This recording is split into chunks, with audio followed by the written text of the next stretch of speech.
त्या ठिकाणी आपण क्वेश्चन नंबर 11 सॉल्व करणार आहे.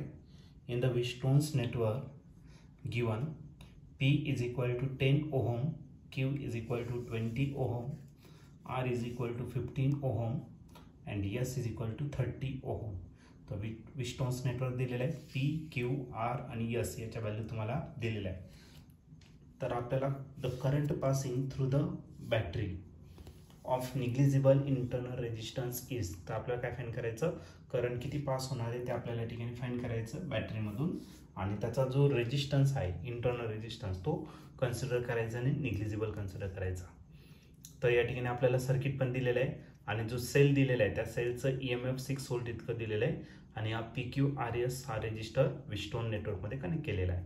तर इथे 4 ऑप्शन आहे. त्यापैकी पहिलं ऑप्शन आहे A आहे 0.36 एम्पियर, B ऑप्शन आहे 0 एम्पियर, D ऑप्शन आहे 0.18 एम्पियर आणि लास्ट D ऑप्शन आहे 0.72 एम्पियर.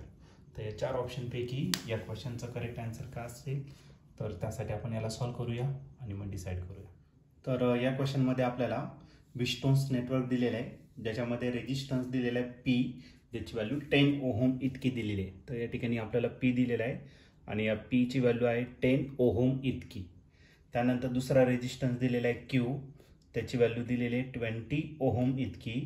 नेक्स्ट आहे R, त्याची 15 ओहम इतकी दिलेली आहे आणि S ज्याची 30 ओहम इतकी व्हॅल्यू दिलेली आहे रेजिस्टन्स. तर आपल्याला या सर्किटमधून किती करंट पास होणार आहे तो फाइंड करायचा आहे.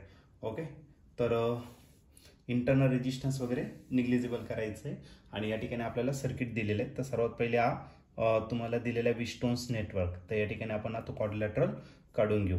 तर या ठिकाणी आपला फर्स्ट R मध्ये पहिला रेजिस्टन्स आहे P, सेकंड R मध्ये आपल्याला नेक्स्ट रेजिस्टर दिलेला आहे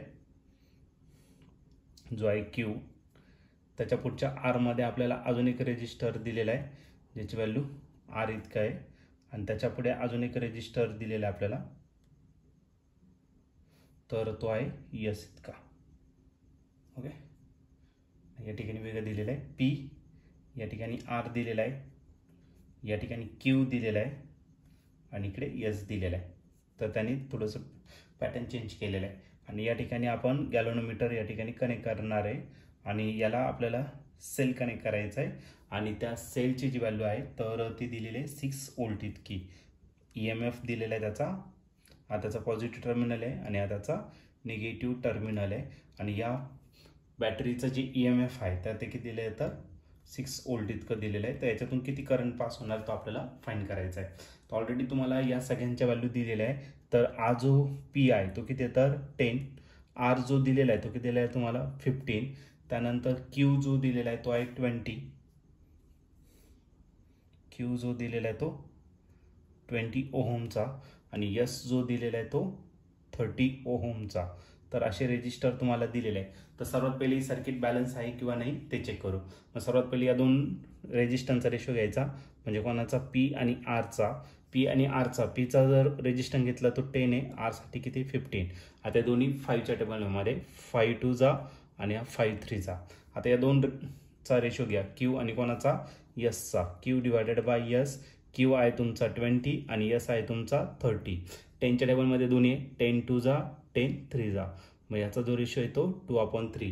म्हणजे ही जी सर्किट आहे ही सर्किट काय बॅलन्स आहे.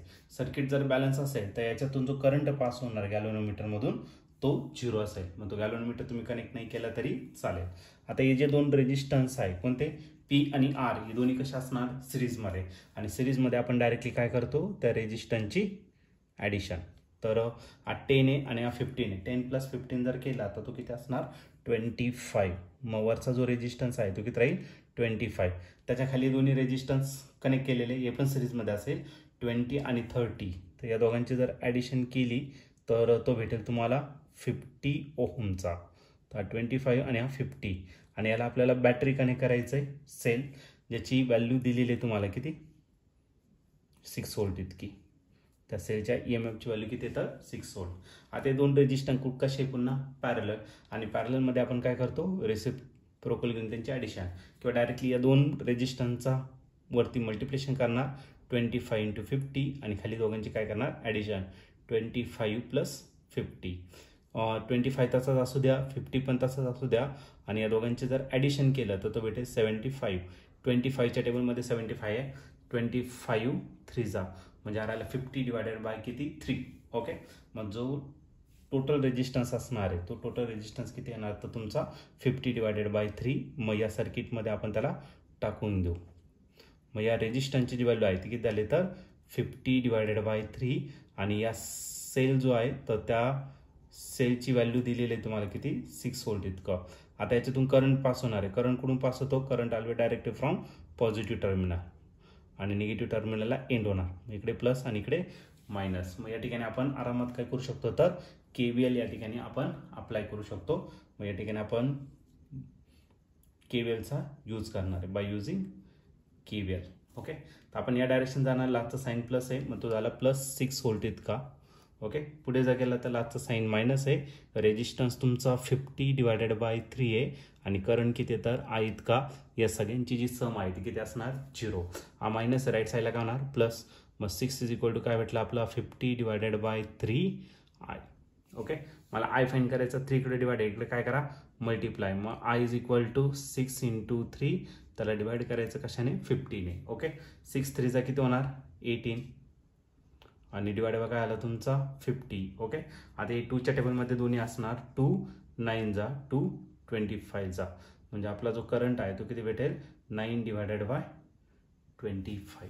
ओके, आता हे 25 ने तर डिवाइड करता येणार नाही म्हणून एक काम करू, याला आपण 0 पॉईंट कन्सिडर करू म्हणजे 90 झाला. 25च्या टेबलमध्ये 90 तर नाही आहे, 25च्या टेबलमध्ये 75. 25 3 किती झाला 75.